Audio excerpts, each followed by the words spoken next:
Hai semuanya, welcome back to my channel. Assalamualaikum warahmatullahi wabarakatuh. Buat kamu-kamu yang udah nyesek ke video ini, selamat datang. Menyambung pembicaraan kita minggu lalu, yaitu tentang mengulik lebih dalam mengenai suplemen dan multivitamin populer semasa pandemi corona. Nah, sekarang kita mau ngebahas vitamin paling populer dalam meningkatkan sistem imun, yaitu vitamin C. Well, sebagaimana kita ketahui, vitamin C itu ternyata punya banyak sekali fungsi, mulai dari memperbaiki sel-sel yang rusak, mempercepat penyembuhan, untuk kecantikan, meningkatkan sistem imun, dan banyak lagi yang lainnya. Namun, yang perlu kita perhatikan adalah, ternyata vitamin C adalah salah satu kebutuhan minor yang dibutuhkan oleh tubuh. Kenapa minor? Karena vitamin C itu dibutuhkan oleh tubuh kita dalam jumlah yang sangat sedikit. Mau tahu berapa yang dibutuhkan oleh tubuh kita per hari? Silakan lihat. Jadi, dari data FDA yang aku share tadi, vitamin C untuk dewasa itu ternyata dibutuhkan per hari hanya 90 mg maksimal apabila kamu dalam keadaan sehat-sehat saja. Gimana dengan sediaan vitamin C di luar sana yang dosisnya dalam kategori yang besar dari 250 mg, 500 mg, 1000 mg, dan segala macamnya? Sebelum itu, kita mau ngebahas dulu tentang mekanisme kerja vitamin C, oke? Dalam memerangi partikel asing di dalam tubuh kita, vitamin C itu ada dua mekanisme kerja yang patut kita perhatikan. Yang pertama adalah meningkatkan sistem imun, dan yang kedua adalah vitamin C sebagai antioksidan. Sebagai peningkat sistem imun, menurut jurnal yang aku baca yang diterbitkan oleh US Library of Medicine, ternyata bisa terakumulasi di dalam sel darah putih. Dia membantu mempercepat pekerjaan dari sel darah putih dalam memerangi partikel-partikel asing yang masuk ke dalam tubuh kita, termasuk virus dan bakteri. Yang kedua adalah fungsi antioksidannya. Untuk fungsi antioksidan, sebagaimana kita ketahui, ternyata vitamin C itu berfungsi sebagai pendonor ion atau pendonor elektron. Di dalam tubuh kita itu pada dasarnya, sel-sel tubuh itu terdiri dari ion-ion yang berpasangan. Apabila radikal bebas seperti polusi, micin, pengawet, atau asap rokok masuk ke dalam tubuh kita, mereka akan mencari pasangan mereka dari sel-sel tubuh kita tersebut. Apabila sel tubuh kita berhasil diikat oleh radikal bebas, itu akan menyebabkan keseimbangan dalam tubuh itu menjadi rusak, sehingga in the end, organ-organ tubuh kita atau sel tubuh kita itu bisa rusak. Jadi apa pergerakan vitamin C di sini? Apabila tubuh kita itu memiliki vitamin C, sama seperti tentara ya, vitamin C itu akan berada di garda terdepan.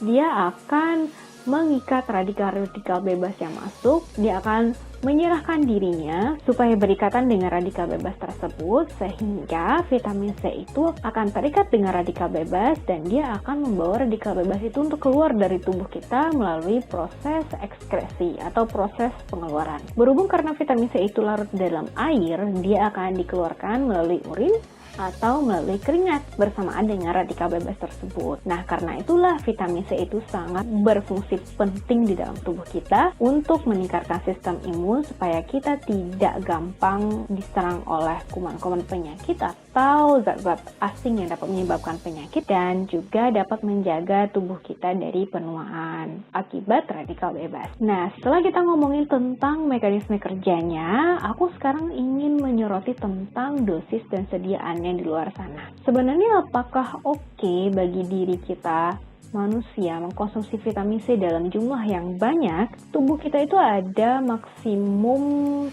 toleransi terhadap vitamin C.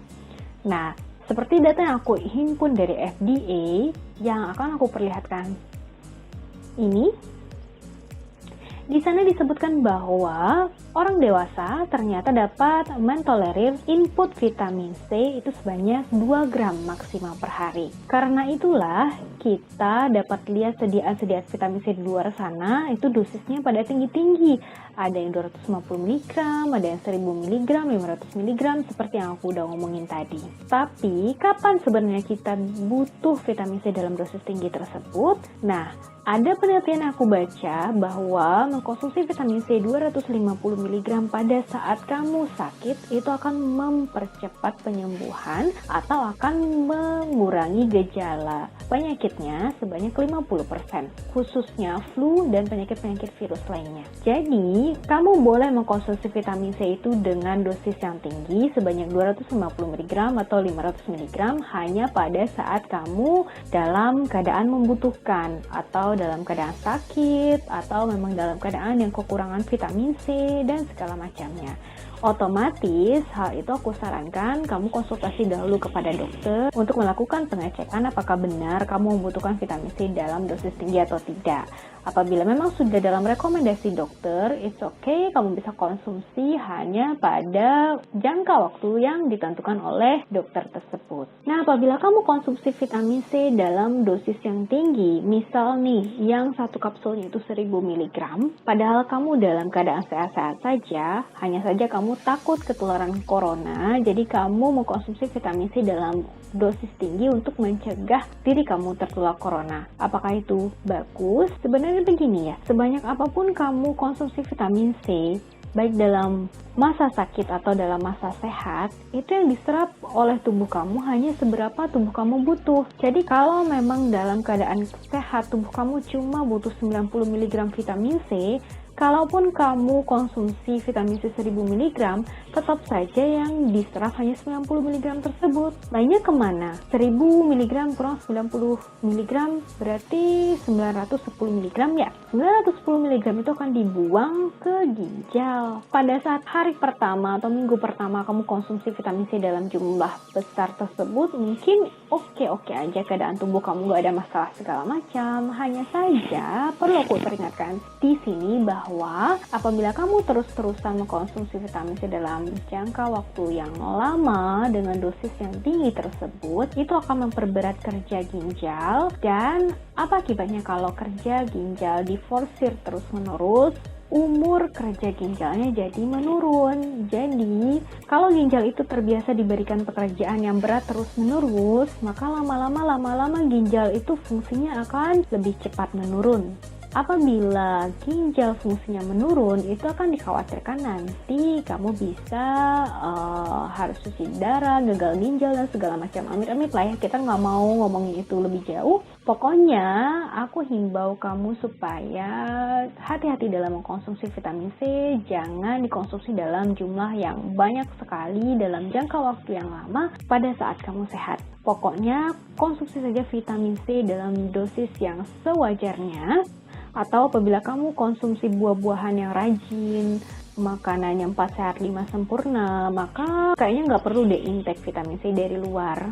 Tapi kalau memang makanan kamu nggak dijaga, kamu rasanya butuh vitamin C atau suplemen dari luar, cukup cari yang satu tablet itu dosisnya kecil, 50 mg saja, cukup 2 satu hari. Sekarang kita mau nyoroti tentang anak-anak. Dari data FDA yang aku sebutkan tadi, itu ternyata anak-anak kebutuhan vitamin C-nya tidak lebih dari 25 mg per hari.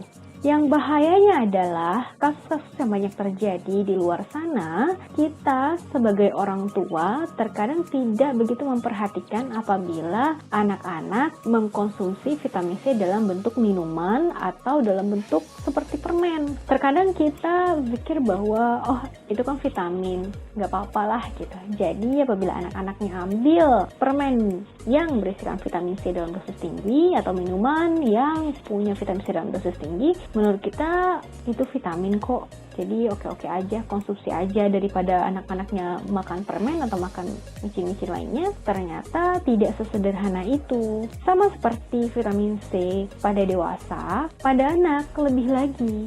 Jadi kalau misalnya anaknya konsumsi vitamin C yang bentuk permen yang isinya 500 mg tersebut yang diserap oleh tubuhnya, khususnya pada umur 4-8 tahun itu hanya 25 mg.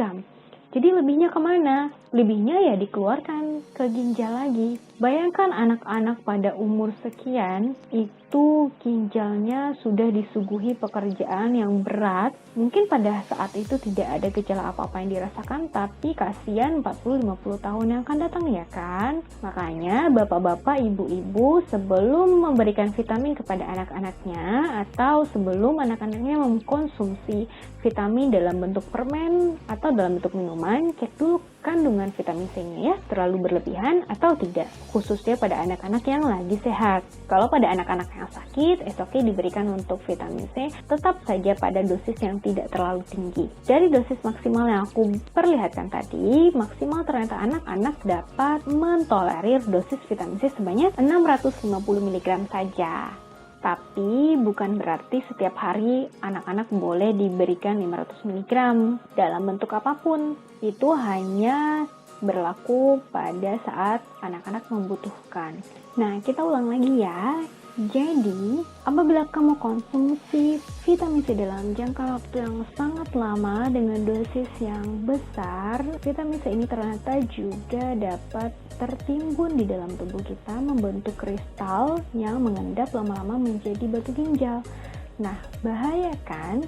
Jadi mulai sekarang, coba cek kembali vitamin C yang ada di rumah kalian, cek kembali komposisinya, apakah sesuai dengan yang kalian butuhkan saat ini atau tidak. Berapa komposisi vitamin C yang kamu punya di rumah saat ini, dan cek kembali keadaan tubuh kalian, apakah kalian memang butuh vitamin C dalam jumlah banyak atau tidak. Apakah kalian sehat atau dalam keadaan sakit. Karena itu sangat menentukan kalian mau konsumsi vitamin C dalam dosis yang mana, sediaan yang mana, dan berapa lama. Sepertinya sekian dulu untuk pembahasan mengenai vitamin C. Kita akan lanjut dengan vitamin lainnya di video selanjutnya. Bye-bye!